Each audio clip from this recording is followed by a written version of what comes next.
Kisah Para Rasul pasal 4 ayat 1.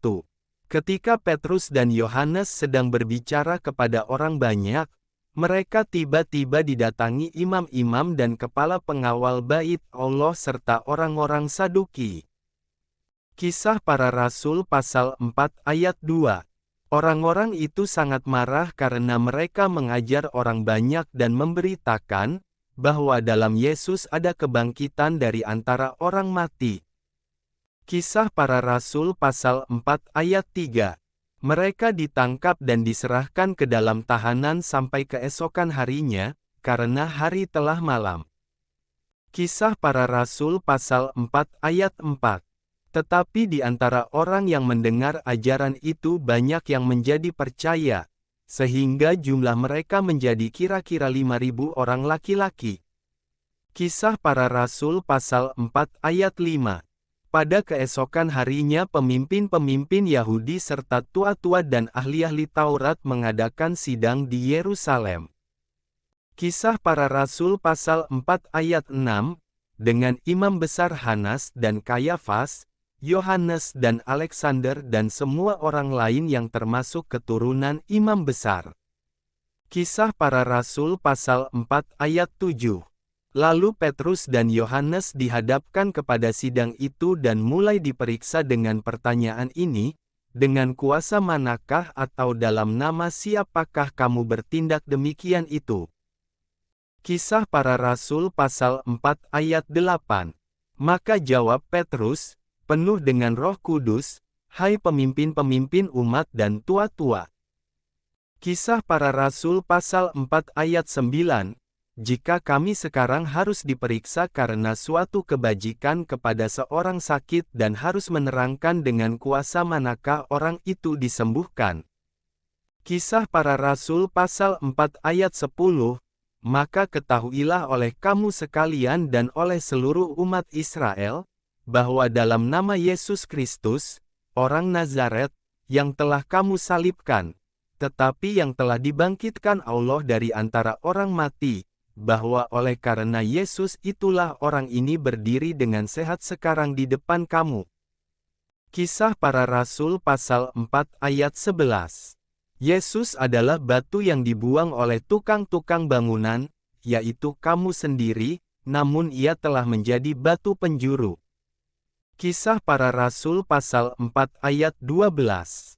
Dan keselamatan tidak ada di dalam siapapun juga selain di dalam Dia. Sebab di bawah kolong langit ini tidak ada nama lain yang diberikan kepada manusia yang olehnya kita dapat diselamatkan.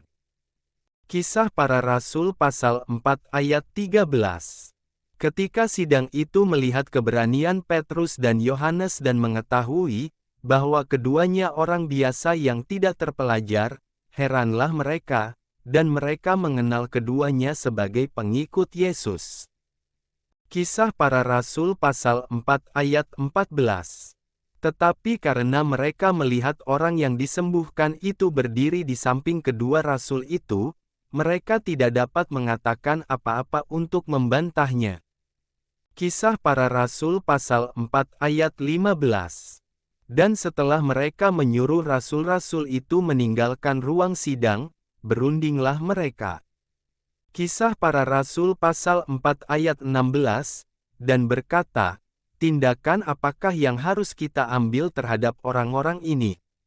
Sebab telah nyata kepada semua penduduk Yerusalem, bahwa mereka telah mengadakan suatu mujizat yang menyolok dan kita tidak dapat menyangkalnya. Kisah Para Rasul pasal 4 ayat 17. Tetapi supaya hal itu jangan makin luas tersiar di antara orang banyak, baiklah kita mengancam dan melarang mereka, supaya mereka jangan berbicara lagi dengan siapapun dalam nama itu. Kisah Para Rasul pasal 4 ayat 18. Dan setelah keduanya disuruh masuk, mereka diperintahkan, supaya sama sekali jangan berbicara atau mengajar lagi dalam nama Yesus. Kisah Para Rasul pasal 4 ayat 19. Tetapi Petrus dan Yohanes menjawab mereka, silakan kamu putuskan sendiri manakah yang benar di hadapan Allah, taat kepada kamu atau taat kepada Allah. Kisah Para Rasul pasal 4 ayat 20. Sebab tidak mungkin bagi kami untuk tidak berkata-kata tentang apa yang telah kami lihat dan yang telah kami dengar. Kisah Para Rasul pasal 4 ayat 21.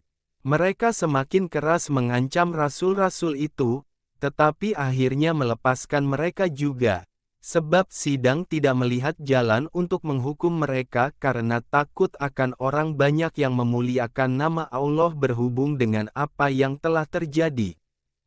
Kisah Para Rasul pasal 4 ayat 22. Sebab orang yang disembuhkan oleh mujizat itu sudah lebih dari 40 tahun umurnya. Kisah Para Rasul pasal 4 ayat 23.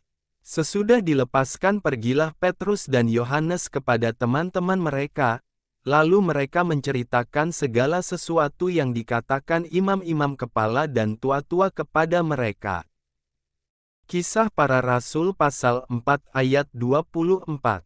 Ketika teman-teman mereka mendengar hal itu, berserulah mereka bersama-sama kepada Allah, katanya, "Ya Tuhan, Engkaulah yang menjadikan langit dan bumi, laut dan segala isinya."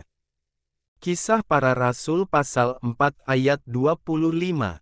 Dan oleh Roh Kudus dengan perantaraan hamba-Mu Daud, Bapa kami, Engkau telah berfirman, "Mengapa rusuh bangsa-bangsa, mengapa suku-suku bangsa mereka-reka perkara yang sia-sia?" Kisah Para Rasul pasal 4 ayat 26. Raja-raja dunia bersiap-siap, dan para pembesar berkumpul, untuk melawan Tuhan dan yang diurapinya. Kisah Para Rasul pasal 4 ayat 27.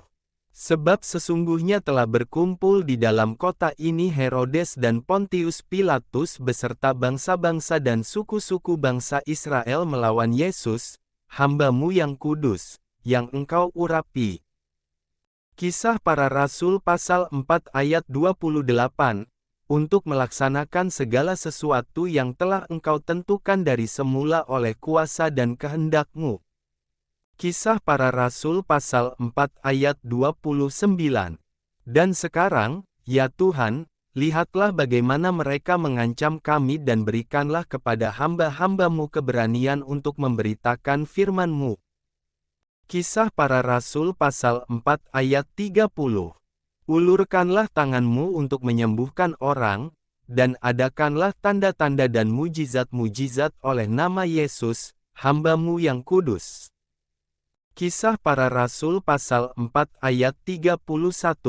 Dan ketika mereka sedang berdoa, goyanglah tempat mereka berkumpul itu dan mereka semua penuh dengan Roh Kudus, lalu mereka memberitakan firman Allah dengan berani. Kisah Para Rasul pasal 4 ayat 32. Adapun kumpulan orang yang telah percaya itu, mereka sehati dan sejiwa, dan tidak seorang pun yang berkata, bahwa sesuatu dari kepunyaannya adalah miliknya sendiri, tetapi segala sesuatu adalah kepunyaan mereka bersama.